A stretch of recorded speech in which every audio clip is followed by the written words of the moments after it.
forged on the gridiron in September. Perfected in the magic of March. Again, rebounded by Indiana.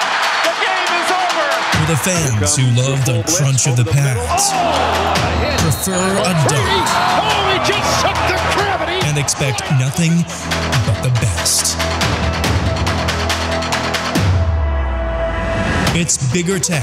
Here's Steve Deace. Greetings. Welcome to another episode of Bigger Ten. I'm Steve Deace, joined by my co-host, Aaron McIntire. Good to see you as always. Aaron, a ton going on in Big Ten circles, so let's get to it with this week's Bigger Ten, Big Five of headlines. And of course, we begin with the national championship game. Ohio State ends up beating Clemson in what was a mild upset there, but they didn't just beat them, they beat the brakes off of them. But then they ran into a buzzsaw. You know, just last year, a lot of analytics had LSU in the modern era, last, say, 20 years, the best college football team of the last couple of decades. A lot of these analytics right now are saying that this Alabama team would be a slight favorite on a neutral field over that LSU team, if you can believe it. They ran into a buzzsaw. Devontae Smith, he's open in the flat again. Stayed in their base 4-3 defense much of the game. Steve Sarkisian said, fine, I'll just put the Heisman Trophy winner, I'll just put him in the backfield, put him in motion, and isolate a linebacker on him, and let's see what happens. And we saw what happened. He had about 200 yards receiving and a half, and then didn't play the second half because he got a hand injury, but they didn't need him. By then, Alabama had control of the game. They then went to kind of old school Nick Saban, where he went anaconda style to kind of choke Ohio State out, and the Buckeyes were shorthanded. They were shorthanded with defensive losses because of COVID. They then lost their All-American guard, Wyatt Davis, to an injury. Hopefully he's not hurt with the NFL draft coming up. They lost Trey Sermon, who was really coming on as a running back very early in the game, and we all know that Justin Fields was playing banged up. So combine that with a historic buzzsaw, and you get a game that was 52-34. And at one point in the first quarter, looked like this was going to be a game. And then before you knew it, Alabama scored 28 points in the second quarter, and then it wasn't. Aaron, your thoughts? Well, overall, first of all, and I know we might get into this a little bit later, I just want to say, we posted this on the Bigger Ten accounts the day of the national championship on Monday. People like Dan Wolken, and he is legion, but he was definitely the leader back in August and really throughout the entire summer, all but cheering on the total cancellation of the season. They thought they finally had it. They knew the ACC, the SEC, they were going to have seasons, but they finally thought they had the Big Ten and the Pac-12. They thought they finally had a couple of conferences that weren't going to play, and that was going to be a win for them. And so some parents from the Big Ten, from Big Ten schools, a lot from Iowa, led by Iowa, really, showed up at the Big Ten headquarters one morning, in August, I believe it was, and protested in front of the Big Ten offices. And in response to that, Dan Wolken of USA Today, I believe, he said, what do these parents think they're going to accomplish? Cut to this Monday, when a Big Ten team played in the national championship. Good job all around. It was not pretty. You knew it was not going to be pretty all the time, the entire season, but the Big Ten played and they got their team into the national championship game, so good for them all around. Now, as far as the actual game itself, this is the conversation that happens after every single season. Where does this year's national champion stack up historically? And I know a popular trope, and it seems this way on paper, is that Alabama has kind of a Swiss cheese type defense. Not Swiss cheese, that's maybe a little bit of an exaggeration, but their defense is lacking. I saw somebody say the other day, what if this team was paired with some of the mid-2000s or last decade defenses from Alabama? What would that look like? And I want to ask you, Steve, do you think, you just quoted that analytic showing this would be a slight favorite. How much was the defensive, I don't know what to say, struggles that Alabama had, how much of it was given to the fact that they were just on the field that often? Yeah. And, of course, the SEC, we saw an uptick in the offense this year with the SEC, because I think it's I think it's a misnomer all the time. I don't know if it's the case this time.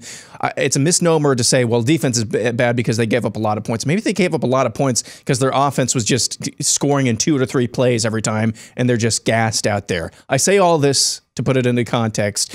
That was a really, really, really historically good team that Ohio State lost to by a lot, but lost to on Monday night. So it's not as if Ohio State just got completely. It's not as if they should be embarrassed necessarily by that effort.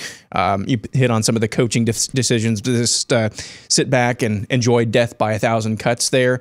But yeah, how much do you think it is that they were just on the field that much? That I think that's most of it. Yeah. This defense is a lot better, I thought, than LSU's defense last year was, for example. But you can't defend teams when you're scoring so quickly, so fast, and it's a different college football now.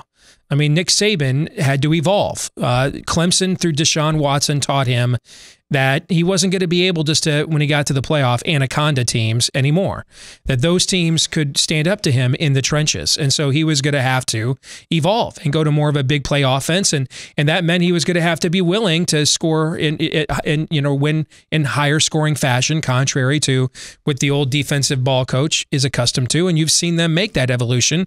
But come NFL draft time, there is no shortage of Alabama guys that are selected in the NFL draft, and there won't be in this draft. I think you'll see Dylan Moses after Micah Parsons, and the linebacker at Notre Dame. He might be the 3rd linebacker picked in the NFL draft. You're going to see Christian Barmore, who was outstanding in that game on Monday night. I think he could be a 1st-round pick. Come NFL draft time, those guys are going to get they're going to get their just rewards. And I thought they played very good defense against Ohio State, considering the talent Ohio State has. Ohio State maybe has the number 2 pick in the draft playing quarterback. Ohio State maybe has another 1st-round pick playing wide receiver, and then has a couple of other guys that in the future, like Garrett Wilson, will be 1st-round picks in future NFL drafts, right? So when teams compile that level of talent offensively, and then the rules are set up because offense is what draws eyeballs, not that Alabama LSU game from 10 years ago when it was what? 9-7 or 7-3 right, or whatever it was, right? Okay. What draws eyeballs is the offense. And so when the rules are all changed in order to do so, then there's limits to how good you can play defense. But how good does your defense have to be when it's Joe Burrow, Clyde Edwards-Helaire, the wide receivers that LSU had last year, right? And how good does your defense have to be when you have a Heisman Trophy finalist at quarterback, you have the Doak Walker winner at running back, you have the best receiver and the Heisman Trophy winner. You know what I'm saying? Right. How good of defense do you have to be when you have that kind of talent? And so the answer is you don't really have to get a few stops that good every at all. game. Yeah, just get a stop or two, because you're not being stopped all that much. So in the end, you went back to the beginning, and I'm glad you did that, of the start of Big Ten play. And wasn't there some University of Illinois professor, I think, told Dennis Dodd at CBS that he guaranteed there was going to be 3 to 7 deaths? 3 to 7 deaths. Yeah. I mean, just ridiculous hyperbole. And of course, none of those people, except in places like this, but none of those people will be held any form of accounting. But you should remember all their names and never trust any of these people or their parrots and proxies in the media ever again to tell you the truth. It wasn't always pretty, like you pointed out. We did get through it. And if we're being truthful, the reason the Big Ten elected to play is because it thought Ohio State had a team that could get to this game, right? And so if that's the difference between us and the Pac-12. They don't have an Ohio State that could do this. And if the point of going through all of this was to get a team into that final game of the season, then if you're sitting there, and I know we've been critical of Kevin Warren, and I think a lot of that criticism's been deserved. Now, I read a Q&A with him recently where I thought he actually came across a lot more forthcoming, and we'll probably discuss that in a future episode. But for everything the Big Ten went through, in the end, it made the decisions it made to come back to get Ohio State into this game, right? And therefore it worked. So your ROI, your ticket, you made that bet, your ticket cashed. All right. Now, could we get a Big Ten team into the final game, the final Monday night of the college basketball season. We're going to turn our attention to that now with issue 2. Here's a look at the only poll that matters, the NCAA's net rankings. And as you can see right now, 2 Big Ten teams, Michigan and Iowa, are both in the top 5. Illinois has 4 losses and is still ranked number 8 in the net rankings. Wait a minute, is that Drake? Drake. Is it 11th? Yeah, I saw somewhere, I think they haven't played anybody in the top 30 of the net rankings. Which means their analytics must be insane. Off the charts. Yeah, to overcome that, right. Wisconsin, after, I've never seen a game where there was a 43-6 run like Michigan had on them last night, but still, they're a top 15 team. What's that? 5 teams from the Big Ten in the top 20 of the only poll that matters. These are the net rankings that the NCAA selection committee uses to select and seed the NCAA tournament. Is there a team there or a couple of teams that can make it to the final Monday night, Aaron? I don't think Illinois has really hit its stride yet. I think Iowa can make it to the final Monday night of the season, mostly because I have a couple of tickets on them to do that. Anyway.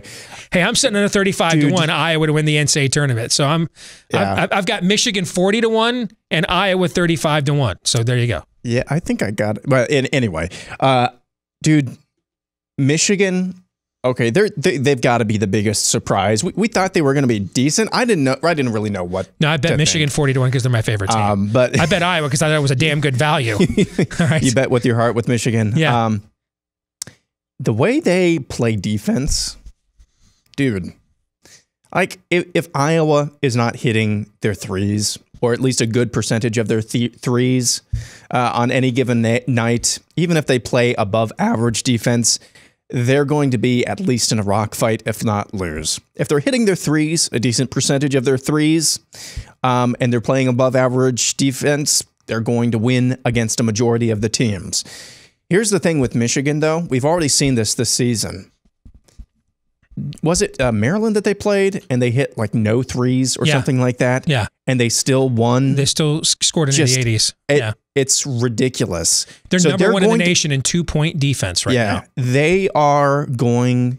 If they lose a game in Big Ten play, I know you're thinking, and I've heard you say this off the air, that they'll lose or drop a few games. Dude, if they do at all, it's not going to be by much, the way that they get after it on defense.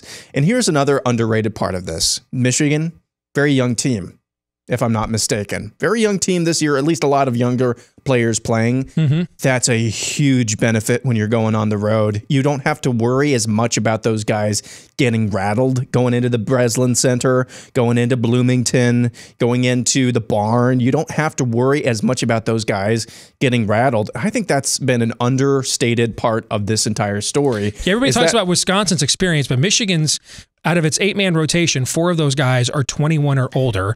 And our freshman star, Hunter Dickinson, he's 20 years old, actually. So keep that in mind. Yeah, so you don't have to. I think that's a huge boon. And good grief. I think they could make a run, unless there's just something that people are not seeing that has not been exploited yet with Michigan. But as of right now, they're looking really good.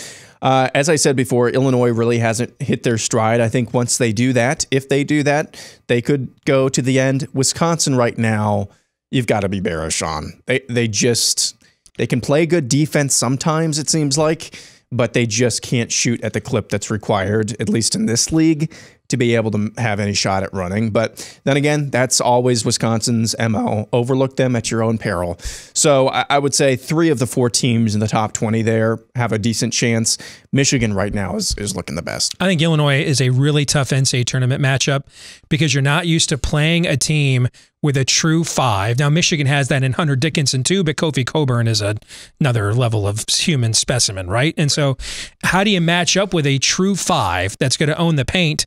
You can't collapse on him because of the shooters they have outside, right? And I think they're a tough matchup in a one-and-done NCAA tournament setting.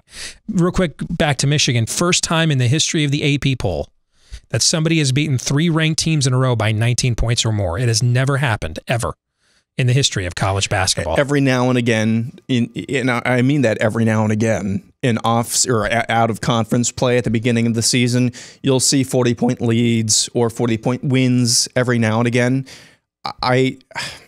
In the modern era, since like 1980, can you imagine, has that ever happened in the Big Ten? I know it's Michigan's biggest margin of victory against another Big Ten team since, I think it was Purdue on the last day of the 1987 season. But it wasn't. There was a 40-point lead in there at one point. Yeah, I've never heard of a 43-6 run in a college basketball game.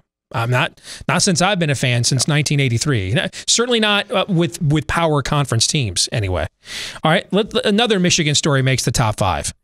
Let's go to football. This, I think, is the most unique contract in modern sports, period. So Michigan is going to bring Jim Harbaugh back, but it's not with an extension. It's a brand new contract. It's a 5-year deal. It started this past Monday. It takes his previous salary. Now, Jim Harbaugh a week ago was the highest paid coach in the Big Ten. Aaron, he's now the 12th highest paid coach in the Big Ten. He had the most onerous buyout in the Big Ten a week ago. He now has the 42nd largest buyout in college football. The head coach at North Texas, Aaron, has a more prohibitive buyout than Jim Harbaugh does. Get this, the buyout actually goes down with every year on the deal. The deal does come with some incentives. They're all like big money stuff, except for the academic one. But they're all like, you got to win the Big Ten East, win the Big Ten, win the Natty. There's nothing about, finishing the top 15, finishing the top 10, 50 grand if you go 10, if we get 10 wins, none of that. It's all big prize or nothing. And even if he were to hit all of those incentives, Aaron, in any year, he would not make as much as he has been making for the last 5 years at the University of Michigan. I've never heard of a contract like this. It's very clear this was a public message of humbling that the university was sending. It's also very clear that Harbaugh could not land an NFL job, which caused him to swallow his pride and take it. And that's, right? If I were a Michigan fan, I would actually be encouraged by that. And I think it's pretty obvious here that everybody knows this now. And this is a make it or break it year. It's put up or be put down. Do something significant this season, or we're moving on, because it's very easy for us to do so. I think I've never heard of a contract like this in modern American team sports. So if I were a Michigan fan right now, I would be thinking, if Harbaugh was staying, this is the best possible way for this to go down. Let's say that Harbaugh was just fired or he walked away of his own volition. That's a good thing. You get to kind of start over. You get to find a new face, somebody who maybe has a chance to actually take Michigan back or somewhere respectable. Win a game or two against Ohio State. So that's one thing. So that was the best case scenario. That didn't happen. But the second best case scenario is this. Jim Harbaugh, who took the 49ers to the Super Bowl, obviously could not find an NFL team that wanted to take him. As you said, that's a big blow to his pride, probably. You would hope so. You'd hope he'd be that self-aware. So he now comes back with a neutered contract. Couldn't find an NFL job. He knows it's put up or shut up time. If there's any ounce of piss and vinegar left, we're going to find out. I agree with that. We're going to find out. Yep. So no, I don't think there's any left, but I think we're going to find out. Yeah. So I would be actually somewhat encouraged by this. There's no way. You can tell he wanted to coach. If he didn't want to coach, he'd just say, you know what, let's hang it up for a little while. Pour one out. Right. Let's go reevaluate. He wants to coach. So there's still something there. There's still something there, Steve. But we're going to find out how much there is. That's still there here in the next year. And if there's not, then he might be done with coaching. Sticking with football, former Wisconsin starting quarterback Jack Cohn has announced he's transferring to Notre Dame, where it's presumed he'll step in right away as the successor to Ian Book, who's decided not to take the NCAA up on its offer to return for another year after a free year this year. So those are some pretty big shoes. Ian Book's the winningest quarterback in Notre Dame football history. But I don't know if our audience remembers this, and who knows, we have no idea what kind of schedule we're looking at in the fall. But right now, Wisconsin is scheduled to play Notre Dame in the non-conference. So we could see Jack Cohn waking up the echoes against Jump Around later this year. What do you think, Aaron?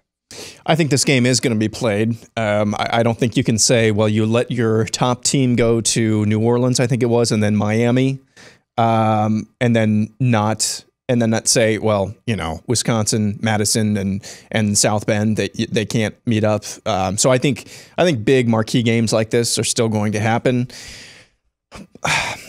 The last time we saw Jack Cohn, if I'm not mistaken, was that just heroic, frankly, effort that he gave against Ohio State in last year's Big Ten championship game.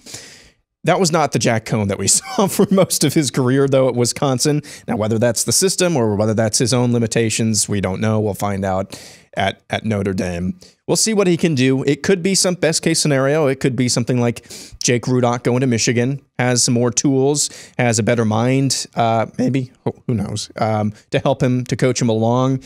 And he just, he kind of goes off at Michigan. It could be that same type of thing where he's got some new toys. He's already got experience under his belt at Notre Dame. But you can guarantee Wisconsin will be, let's just say, I think there were, I'm not going to say that, but I think they're going to have that game circled for sure. They were going to anyway, but there's going to be some added enticement with that one. Finally, really quick, Urban Meyer looks like he's headed to the NFL. Wouldn't be shocked if by the time this gets up on YouTube for everybody to watch, it's finalized. It's just a matter of who. Is it, as you put it out, the Jagmeyers? Word now percolating this morning that the Los Angeles Chargers are trying to get their way in there before that deal with Jacksonville is finalized. But LA, of course, is where he's been based the last 2 years with Fox Sports. Florida, of course, is a former base for him where he was with the University of Florida. One team has, it looks like, the most promising rookie quarterback in the NFL with Justin Herbert. The other team has the #1 pick and likely what people think is the next Andrew Luck and Trevor Lawrence. So either way, it looks like we're going to see Urban Meyer coaching professional football. Aaron. I think with the kind of topsy-turvy, excellent, but as far as off the field stuff, I don't know what the best word to say it is, but just kind of a questionable career off the field as far as college coaching goes. I don't think we'll see Urban Meyer back in college coaching anytime soon, if at all. I think this gives him more of the flexibility of not having to worry about recruiting, just knowing that you're in a professional environment. We'll see. We'll see how that works out. Some guys just don't like it. And Nick Saban comes to mind, obviously. By the way, I just saw a video this morning. Have you ever seen this video when Nick Saban was coaching the Dolphins? He got on one of his rookie offensive linemen and literally made the dude cry. There's video of this. Have you ever seen that? I've not seen that, no. Yeah. So anyway, that's an aside. We'll see how this works out. Some guys, it's just not a fit. Some guys, coaching is coaching and it translates really well, but we'll find out with Urban Meyer. We'll come back, play our weekly game of Big Ten Would You Rather next.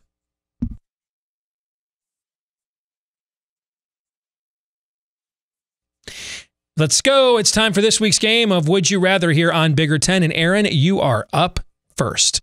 Would you rather hire Pat Fitzgerald or Jim Harbaugh to coach your NFL team? So the unknown but exciting, or the guy whose stock is down but also has one of the greatest win percentages in NFL history? What do you think? Jim Harbaugh. No doubt. Jim Harbaugh.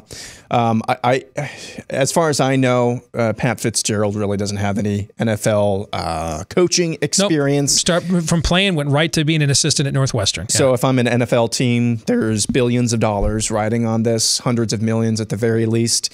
Go with the known quantity. You can't be blamed for going with that. Let some other team take him on as a defensive coordinator or something first, and then maybe try that out. But yeah, don't go right for the unknown. All right. This one's for you. Would you rather be a fan of Michigan or Florida State right now?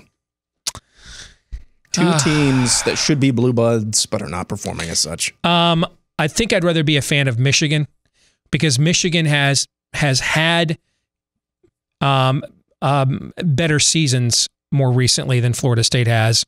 Post Jameis Winston, Michigan has been a better program.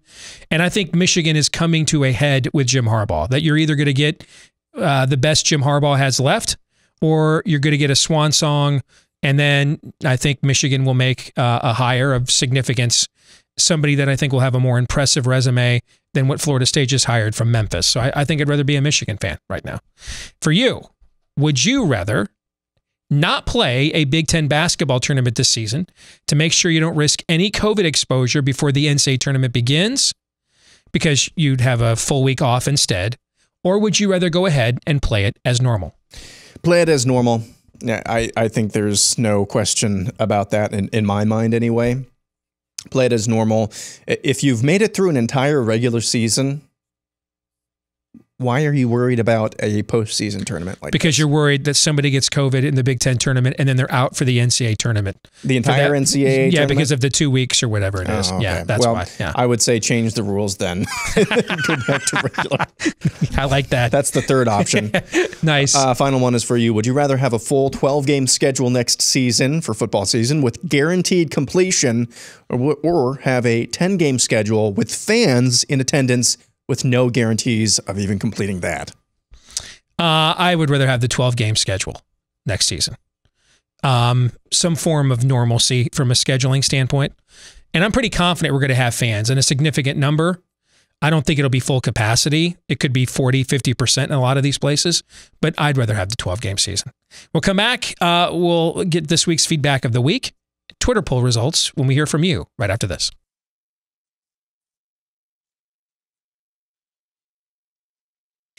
All right, this week's Twitter poll results. We asked you to pick the 2021 Big Ten football champion right now, 8 weeks before the season starts. By the way, today is 60 days until Selection Sunday, 227 days until college football begins this fall.